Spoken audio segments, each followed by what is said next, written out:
Welcome back to Prose from the Underground, coming to you from my basement in northern Michigan, where I read, write, think, and say things, and usually end up talking with someone. Well, it's episode 25, the second part of my discussion with widely acclaimed writer and fellow Michigander Bonnie Jo Campbell.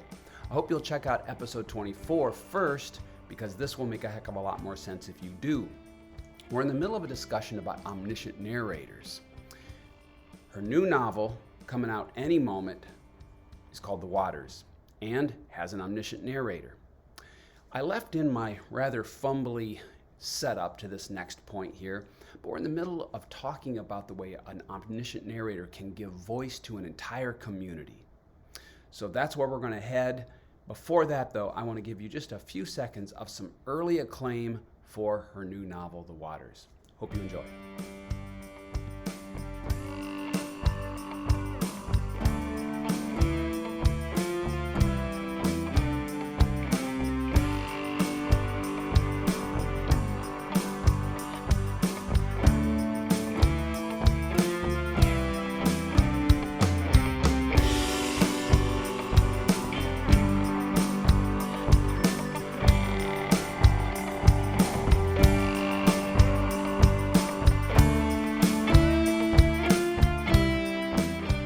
And you give it voice, and I guess that's that the community when the narrator gets to give voice, gets to express community sentiments, beliefs, suspicions, hatreds, hopes, fears, etc. That's a compelling part of the novel. And I just throw this other question at you. I've read a lot of manuscripts in which people try to do that and then give some sort of formatting issue to it. Like, okay, now we're going to have this little subsection with italics or something like that in which the community speaks. You didn't do any of that. The narrator just keeps on zooming along. Did you ever think about doing any of that kind of thing? I really like the way it works in this. Yeah, no, because it felt to me it's all of a cloth. Yeah. I mean, men and women, they're all of a cloth. And the book does some kind of, things. I keep wondering if I'll get taken to task for this of making, the men are men and the women are women. Yeah, The people are all white. The binary is in place. It And helps. it kind of stands in for the more, these more complicated issues can it kind of be boiled down. And there's a very much, what that's doing is it's using a fairy tale trick is what it's doing. Fairy tales kind of boil everything down. People are their jobs. Women are women. Men are men. Old hags are old hags. It kind of boils things down to the basics. And I think I'm working, even though I'm keeping all the gritty realism, I am working those archetypes as well. But I also want to say though that I am just as interested in the community, in all those people in the community whose voice whose voice gets narrated. I am completely interested in those voices, and I hope I gave them short shrift. I hope I didn't give them short shrift. Well, we get to live with them. An old friend of mine who's a lit crit guy always says, whomever you live with, whatever character you live with, the time a reader spends with that character gets to live inside the reader's head, no matter what is going on there. So that the fact that you give the characters that aren't the primary family, the women in the family, you give those other characters time. We live with Titus Jr., for instance, for long stretches, and so we have to sympathize with him to some degree because we get to experience his fears and his hopes. I hate to move away from The Waters entirely, but I feel like since I have you here, I have to ask you a genre question.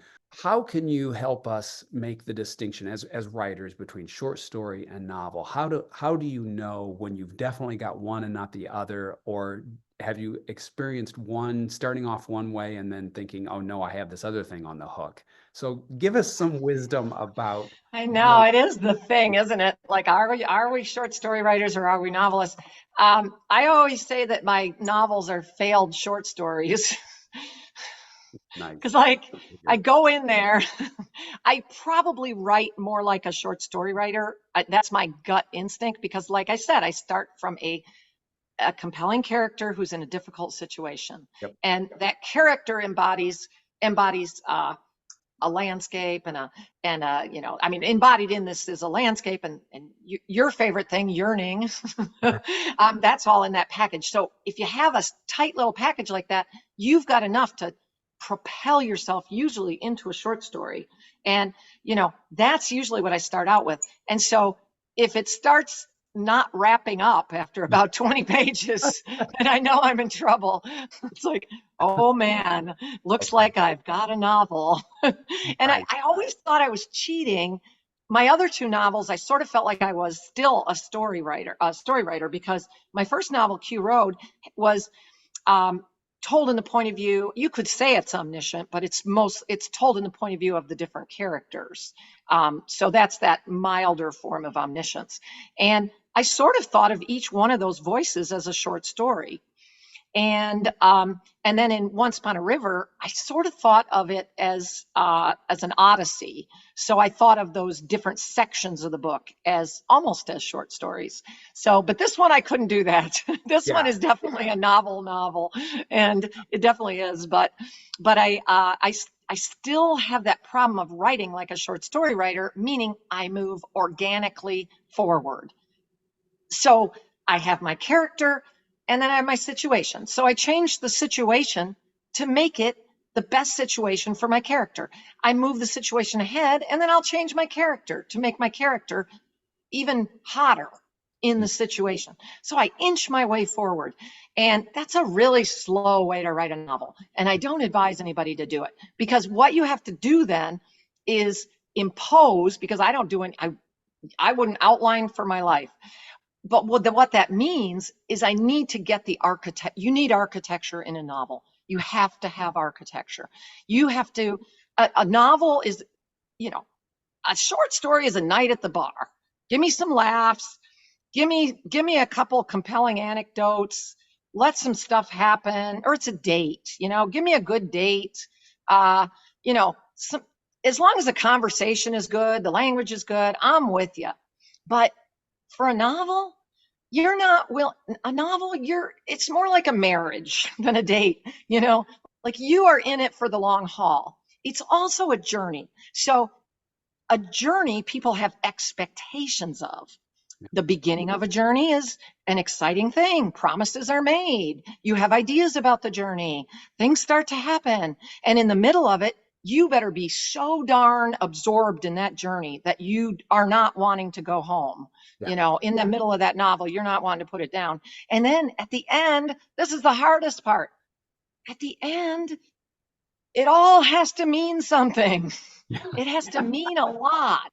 A night at the bar doesn't have to mean anything, really.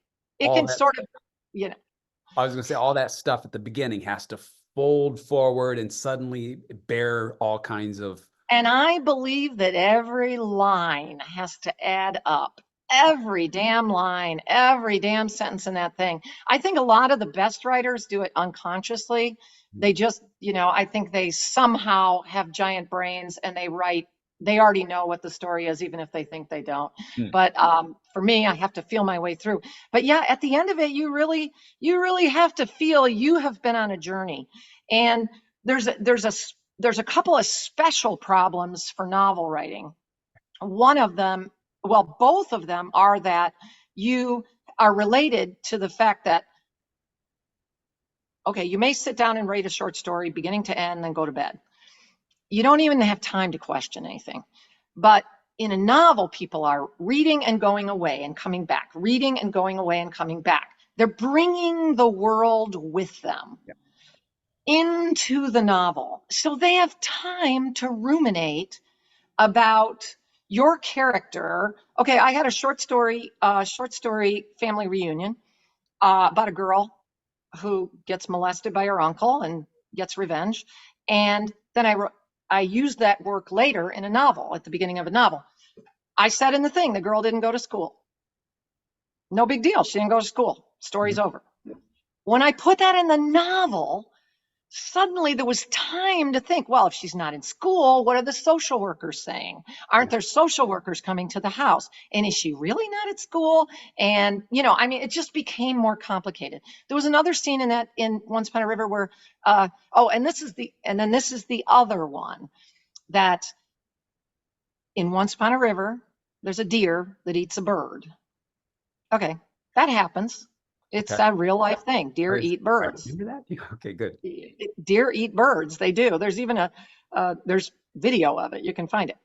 But it's so outrageous that every reader I shared the novel with was like, that's not true. And so it's sort of like they had time to ponder it or something. So they had time outside of the novel to be thinking about the novel. So I think the novel has a special obligation to verisimilitude, if that's the right word, Sure. that it There it you go. has to somehow be more related to real life. Yeah. Or keep real life at bay so much that the reader is willing to immerse entirely Yeah, I guess in that's that true. world, Maybe I you just know? didn't write it well enough. That's right. No, that I mean, like, in other words, I'm going back to this place now. I'm going back to the island. I'm going back to the river. I'm going back here and living entirely in that space. And if it's captivating enough, then we get to live there, you know? Oh, that's true. I made up all kinds of crazy stuff in this book, and people are willing to go along with it. So, So we've talked about lots of stuff, and I want to just throw this out, even if there's something that is blurry on the horizon, and you want to just sort of intimate what's going on. But we all want to know now that this giant book is in the world, you're done with it. We all hope, of course, that you don't take too much of a break. And to that end, what might be next? What's your next mission? Your next artistic venture? yeah, don't worry, I won't take a break. No breaks. Haven't taken one yet. I know that next thing, well, it's funny because I kind of am working on everything but a novel right now. I'm trying to finish up a collection of stories about fathers and daughters. So I probably already do have enough stuff. So it might just be a matter of polishing things up. But of course, once I think of uh, uh, think of it as a collection, usually there's some new thing I want to do for it. But I actually have a book of poems that's all ready to go. But the world does not really need fiction writers writing poetry. But that's. I don't know. I mean, I think people would be glad to see. I'm surprised at how many of the friends and associates and colleagues I have who have lived in other genres have either come back to poetry or throw themselves headlong into it. It must be sort of an uber or sort of archetypal genre where writers go to really sort of marry up with their relationship with language, perhaps. And so I think it'd be great to read Bonnie Jo Campbell poetry. They do read like Bonnie Jo Campbell poems, so they do. You definitely will know their mind. I say good. I say good. But I do think I used to swear I'd never write poetry, but then I found there was all this stuff that would neither go into you couldn't put into prose. It just I don't know how to explain it, but stuff didn't fit. And so I also want to write. I love writing essays. I think American.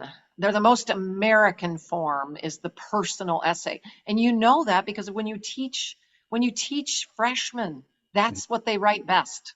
Yeah. They write the best things they write are those personal essays.